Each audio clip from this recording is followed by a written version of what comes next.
Olá a todos, sejam mais uma vez bem-vindos ao nosso canal de resumos de parto e êmbrio.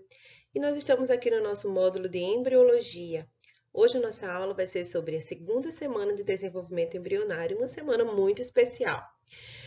E essa aula pode servir para você, sabe como aquela aula de conhecimentos prévios sobre o assunto? Você pode assistir, anotar e depois ir para os livros, se aprofundar como um bom estudante de ensino superior, não é mesmo? Ou então pode ser aquela aula de fixação, de resumo, sabe, antes da prova, para você ver se você fixou bem o conteúdo. Bem, seja lá o motivo que você estiver assistindo essa aula hoje, espero que ela seja muito proveitosa para você. Vamos lá! Vamos então continuar nossa jornada de conhecimento sobre os incríveis eventos que levam à formação de um ser humano completo. Desde a fertilização, você pode voltar lá na nossa aula passada para conferir essa aula. Desde o período da fertilização até 38 semanas depois, geralmente, né? Um ser humano completo vai ter se formado. E durante a segunda semana do desenvolvimento, o embrião ele vai continuar o processo de implantação no endométrio da cavidade uterina. A cavidade uterina é o lugar onde o embrião vai se desenvolver e é no endométrio que ele vai encontrar a nutrição e o abrigo que ele precisa para que isso aconteça. Nós vamos passar o próximo slide e nós vamos assistir os 5 primeiros minutinhos de um vídeo muito legal e nós vamos relembrar tudo que a gente viu até agora, tá bom? A gente viu desde a fertilização até o início de implantação, tá bom? Vem comigo. Nós vamos começar a assistir esse pequeno vídeo. Eu vou deixar aqui embaixo o link para que você assista o vídeo todo. À medida que a gente for estudando as semanas de desenvolvimento embrionário, vocês vão assistindo, tá bom? Agora nós vamos assistir os 5 primeiros minutos e nós vamos parar para dar algumas pausas, alguns breaks, para a gente falar do que está acontecendo, para que a gente revise todo o conteúdo que a gente estudou até agora.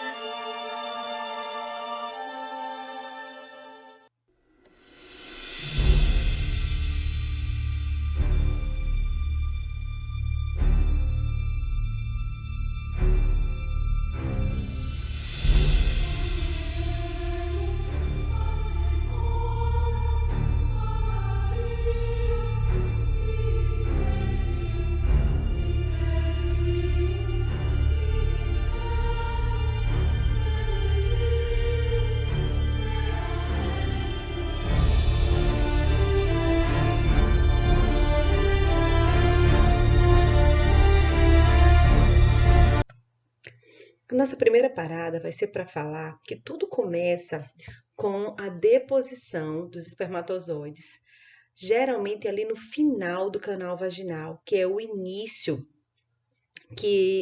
do colo do útero, uma região externa do útero chamada de ectocébice. Então, esses espermatozoides, em um ejaculado, esses espermatozoides, eles adentram nessa região e milhares de espermatozoides estão presentes em um ejaculado, tá bom? A partir daí, eles vão se locomover atraídos por estímulos quimiotáticos. Eles vão se locomover até a tuba uterina, até as tubas uterinas. E eles têm, então, uma cauda para fazer essa locomoção e eles têm também uma bainha mitocondrial. Você lembra da bainha mitocondrial? Cheia de mitocôndrias para garantir a produção de uma grande quantidade de ATP para proporcionar toda a energia que esses espermatozoides precisam para romper e contra a gravidade, tá? Andar ali no meio, de várias secreções que são presentes desde o canal vaginal até dentro da cavidade uterina até a tuba uterina, que é o local mais comum de fertilização. Continuando.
espermatozoides, eles chegam então até as tubas uterinas, e você pode ver que a tuba uterina, ela é revestida por um epitélio ciliado, que ajuda nessa movimentação tanto na movimentação dos espermatozoides até o encontro com o ovócito, como depois que ele fertiliza e o ovócito já vem, né?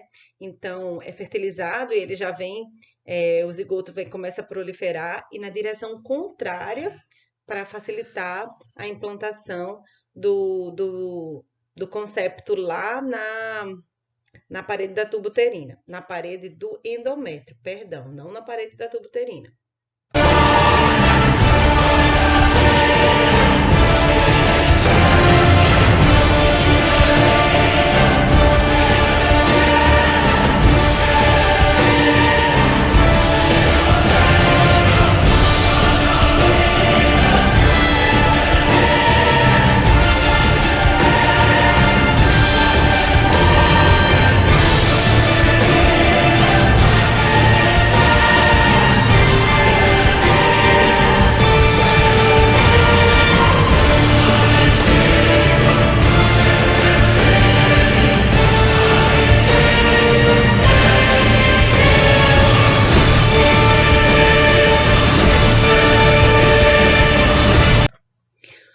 O ovócito, ela é uma célula grande, tá bom?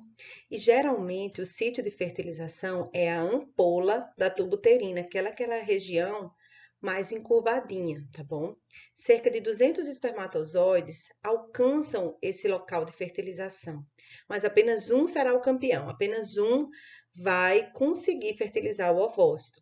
Vai liberar então as enzimas do acrossoma e essas enzimas vão então perfurar as células do folículo, a zona pelúcida e a membrana do ovócito.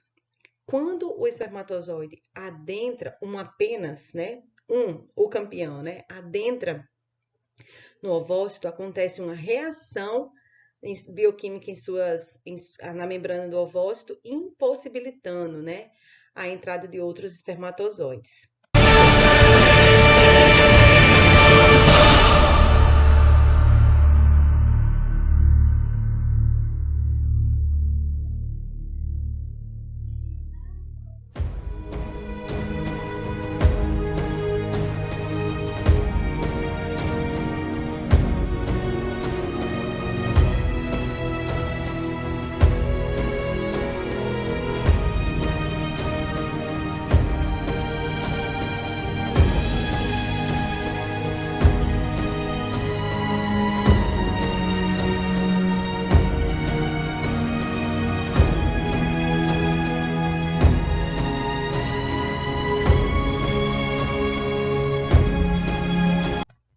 Quando isso acontece, é o que se chama de reação zonal, né?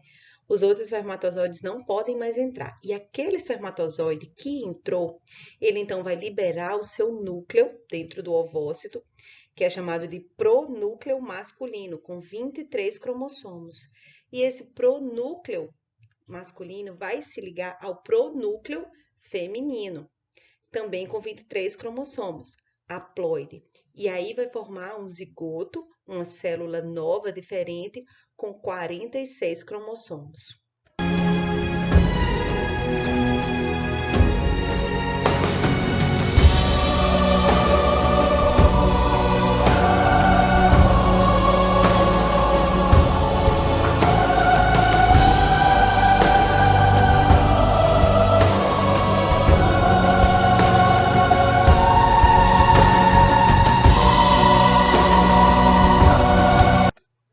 Quando isso acontece, quando há a junção desse material genético e forma-se o zigoto, rapidamente o zigoto já começa a sua proliferação, as suas mitoses. E a partir daí, essas novas células são chamadas de blastômeros.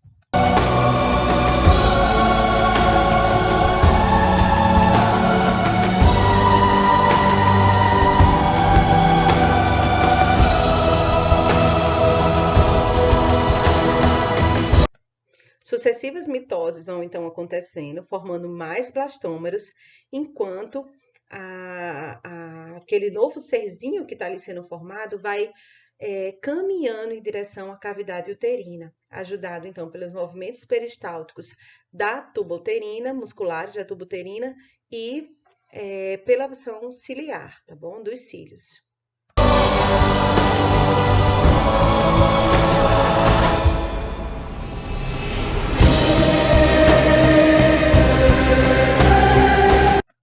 Quando mais ou menos 32 blastômeros estão presentes, nesse estágio, o bebezinho lá que está sendo formado é chamado de mórula. E é nesse estágio que ele vai chegar na cavidade uterina, cerca de 6 dias depois da fertilização.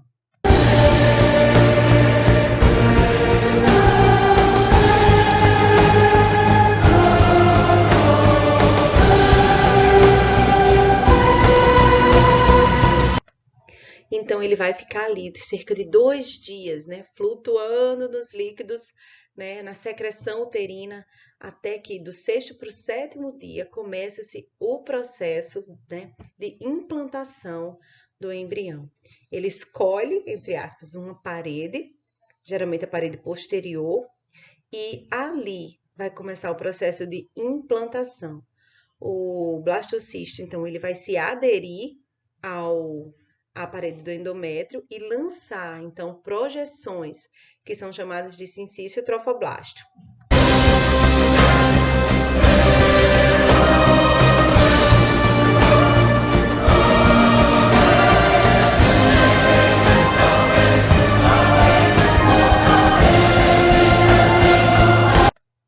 Então, você pode ver aí essas projeções, né, em formas de dedos para dentro do endométrio. Isso é o sincício trofoblasto, que vai, então, ter enzimas que vão ajudar a erodir os tecidos maternos, promovendo, então, nutrição, né, e um sítio de implantação para o bebê, que é o que a gente vai ver na nossa aula de hoje.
Então, você se lembra do sincício trofoblasto, assim espero, né? Que a gente falou na aula passada.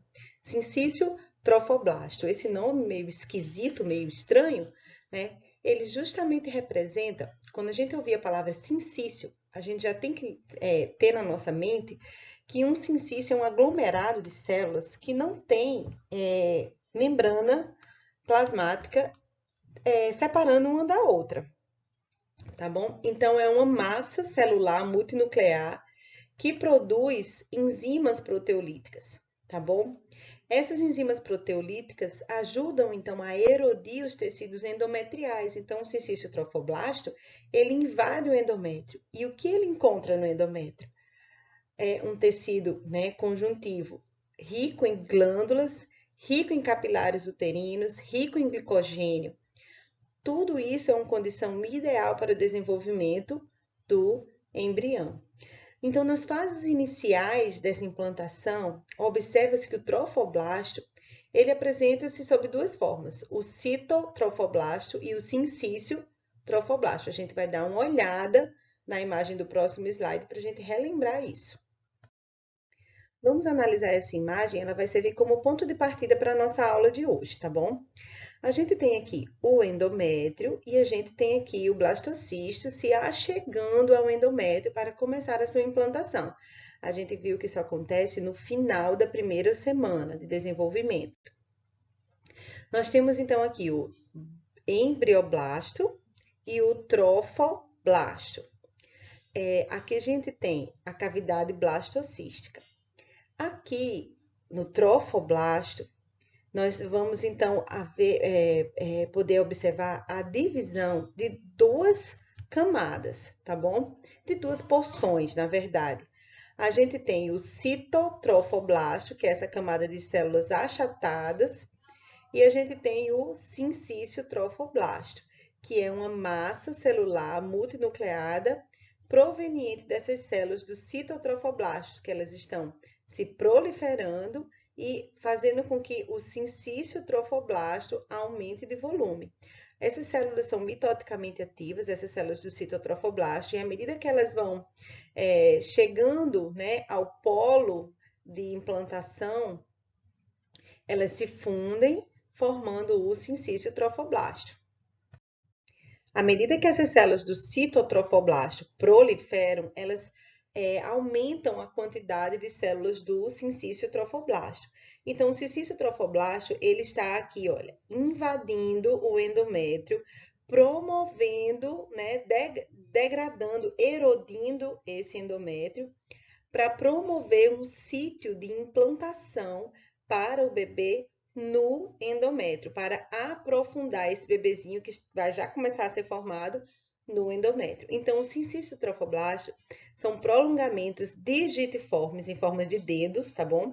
Que se estendem para o endométrio e invadem, então, esse tecido conjuntivo. O sincício trofoblasto, essas células, essa massa multinucleada, multicelular, elas produzem, o sincício trofoblasto, então, produz enzimas que erodem os tecidos maternos, promovendo nutrição e implantação para o blastocisto. Um dado interessante sobre o sincício trofoblasto é que ele produz um importante hormônio que ajuda a manter a gravidez, que é a gonadotrofina coriônica humana.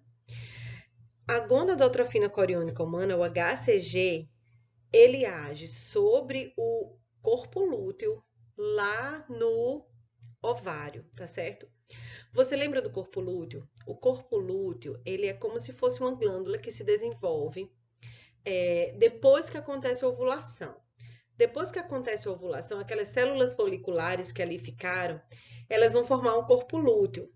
Se houver fertilização e se houver uma gravidez em andamento, aquele corpo lúteo vai ficar funcionante por várias semanas, produzindo uma grande quantidade do hormônio progesterona, que é o hormônio mantenedor da gravidez, tá bom? Então vamos lá. O sincício trofoblasto produz HCG, que é a gonadotrofina coriônica humana, e o HCG age sobre o corpo lúteo e este produz progesterona, tá bom? E também esse HCG é um dado curioso, interessante, é que ele é famoso porque é o exame que as mulheres mais fazem para saber se estão grávidas ou não, tá? O hormônio HCG ele pode ser detectado no sangue e na urina já nas primeiras semanas de gestação, tá bom? E se uma mulher faz esse exame, que é o beta-HCG, já pode ver se ela está grávida, tá bom? Porque ele já indica se houve uma implantação e que há um cincício trofoblasto formado. Existem esses testes de farmácia, né, que são super populares e eles são feitos com urina. A amostra biológica é a urina, tá? Então a mulher compra, faz em casa, né, com a primeira urina do dia. E ele é um teste qualitativo, ele vai dizer sim ou não, gestante ou não gestante, grávida ou não grávida. Depois que ele fizer, que a pessoa fizer esse exame e ele der positivo, então a mulher deve fazer um exame de sangue, uma coleta sanguínea para ver a dosagem, né? Fazer um exame quantitativo, tá bom? Porque no exame quantitativo a gente pode até ver as semanas de gestação e a quantidade de hormônio por semana de gestação. Então dá para ter uma previsão, né?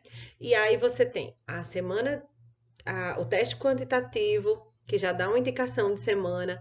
A gente tem a data da última menstruação para fazer o cálculo, né, gestacional, de idade gestacional, e tem também a ultrassom, que vai ser feita depois. À medida que o blastocisto ele vai se aprofundando no endométrio, vamos lá, mais uma vez, sincício trofoblasto e citotrofoblasto, né? E aqui dentro, no embrioblasto, vai acontecer uma coisa especial, lá no meiozinho da segunda semana. À medida em que o blastocisto ele vai se aprofundando no endométrio, aparece aqui no embrioblasto uma cavidade, que vai ser chamada de cavidade amniótica. Essa cavidade, então, vai ser revestida por células achatadas ou células amniogênicas e vão produzir o líquido amniótico. Lembra do líquido amniótico? Quando a mulher tá para ter bebê e o que é que acontece? Estoura a bolsa, corre para o hospital, né? Aquele líquido que sai é líquido amniótico, que o bebê fica ali circundado, protegido por ele. E no futuro, quando isso aqui for virando um bebezinho, esse líquido amniótico, então, vai proteger todo o embrião, tá bom? E depois o feto. Então, aqui na segunda semana, aqui no embrioblasto, aparece essa cavidade, que vai ser chamada de cavidade amniótica. Então, a gente tem aqui o embrioblasto, cavidade amniótica. E aqui nós temos embaixo a cavidade exocelômica. Guarda esse nome para depois, tá? Cavidade exocelômica, que a gente ainda vai falar muito sobre ela. Então, as células amniogênicas, que vão ser as formadoras de um líquido chamado de líquido amniótico. E aqui no embrioblasto fica então essa camada de células colunares bem altas, tá bom? Então a gente tem aqui a formação de um disco embrionário bilaminar. Anote aí no seu resumo. Segunda semana, disco embrionário bilaminar. O que significa isso? Um disco de duas camadas, que fica entre a cavidade exocelômica e a cavidade amniótica. E esse disco embrionário, ele é então composto por duas lâminas, tá bom? Que é bilaminar, duas lâminas. O epiblasto, que são células alongadas, né, colunares, e o hipoblasto, que são células pequenininhas e achatadinhas. Olhando melhor agora essa imagem, acompanhe comigo. Então, no meiozinho da segunda semana, no embrioblasto, começam-se a distinguir duas camadas de células. De novo, novamente, outra vez, vamos lá. Epiblasto, camada de células colunares altas, que forma, então, o assoalho da cavidade amniótica, epiblasto, cavidade amniótica. E o hipoblasto, que é uma camada de pequenas células cuboides, que vai ser o teto da cavidade exocelômica. Hipoblasto, aqui em amarelinho, nesse esquema, e cavidade exocelômica. Essa cavidade exocelômica, na metade da segunda semana, também vai receber o nome de saco vitelino. A camada mais externa das células do saco vitelino, tá bom? Saco vitelino, cavidade exocelômica, que passa a ser chamada de saco vitelino, e as células da camada mais externa do saco vitelino formam uma camada que é chamado de mesoderma extraembrionário. Você está vendo dessa coloração meio cinza aqui na pontinha, circundando tudo? De forma que agora esse mesoderma extraembrionário ele vai circular a cavidade amniótica, o saco vitelino e o disco embrionário bilaminar. Cerca de 10 dias após a fecundação, no meio da segunda semana, o embrião ele já está praticamente implantado no endométrio. Vamos ver a imagem a seguir feita com microscópio eletrônico. Essa imagem aqui, em menor aumento, a gente pode ver o blastocisto, já praticamente totalmente implantado. A gente vê um tecido endometrial bem exuberante. Glândulas, vasos sanguíneos, tecido conjuntivo abundante, fornecendo um lugar muito propício ao desenvolvimento do bebê. Aqui no maior aumento, a gente vê a cavidade, o saco vitelino, a cavidade amniótica e aqui o disco embrionário bilaminar, hipoblasto e epiblasto. Do meio para o fim da segunda semana, vamos voltar a falar do que está acontecendo aqui fora, tá bom? Aqui no sincício trofoblasto. Aparecem no sincício trofoblasto lacunas, cavidades preenchidas por sangue materno. Vamos se lembrar que o sincício trofoblasto está produzindo enzimas que erodem os tecidos maternos, tá bom? E essa erosão, inclusive, dos vasos sanguíneos faz com que haja um encharcamento desse sincício por sangue. Então, essas bolsas de sangue vão prover para o embrião nutrição, tá bom? Por difusão célula-célula. E isso aqui já é considerado uma circulação uteroplacentária primitiva. E à medida em que se estabelece essas relações materno-fetais através dessa circulação uteroplacentária primitiva, provendo nutrição, oxigenação, glicose, né, vitaminas, aminoácidos, tudo que essas células estão aqui precisando para proliferar e continuar formando o bebê, voltando ao que está acontecendo aqui dentro, a gente tinha cavidade amniótica, disco embrionário bilaminar, saco vitelino, tá? E mesoderma extraembrionário. Aqui no mesoderma extraembrionário vão surgir espaços celômicos. Espaços celômicos extraembrionários, eles vão surgir no interior desse mesoderma, do mesoderma extraembrionário. Esses espaços celômicos, eles se fundem e formam uma cavidade maior, que é chamado de celoma extraembrionário. Espaços celômicos se fundem, formando uma grande cavidade, chamada de celoma extraembrionário. E aí, essa cavidade, que era chamada de cavidade celômica e depois recebeu o nome de saco vitelino, ela vai achatar e ela vai ser mudada em sua forma. E ela vai ser chamada agora de vesícula umbilical. E para terminar a segunda semana, no 14º dia, surge uma estrutura muito importante, que é chamada de placa pré-cordal. A placa pré-cordal surge em uma das pontas, em uma das extremidades do disco embrionário bilaminar.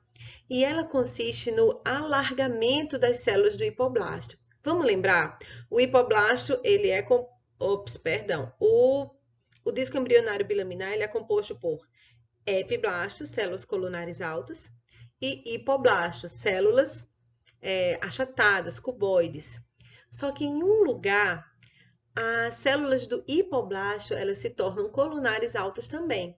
Elas se tornam alongadas e se aderem firmemente às células do epiblasto. Há aqui uma superexpressão de moléculas de adesão entre as células do epiblasto e o hipoblasto. E por que isso é tão importante? Guardem esse nome, placa pré-cordal. Essa região vai determinar o local da boca e é nessa região que vai ser o ponto central para o desenvolvimento da região da cabeça do embrião. Então, o desenvolvimento da placa pré-cordal no 14º dia, no finalzinho da segunda semana, vai determinar o futuro local da cabeça. E por isso, aquela placa pré-cordal, aquela região onde ela está, já vai ser chamada de extremidade cefálica. Todas essas modificações acontecem no blastocisto enquanto ele se aprofunda no endométrio. Na próxima aula, nós vamos continuar a estudar o desenvolvimento embrionário e vamos falar das coisas que acontecem na terceira semana. E aí você se prepare, porque na terceira semana acontece muita coisa. Ok, pessoal? Então essa foi a nossa aula de hoje. Espero que tenha sido muito proveitosa para você. Até mais!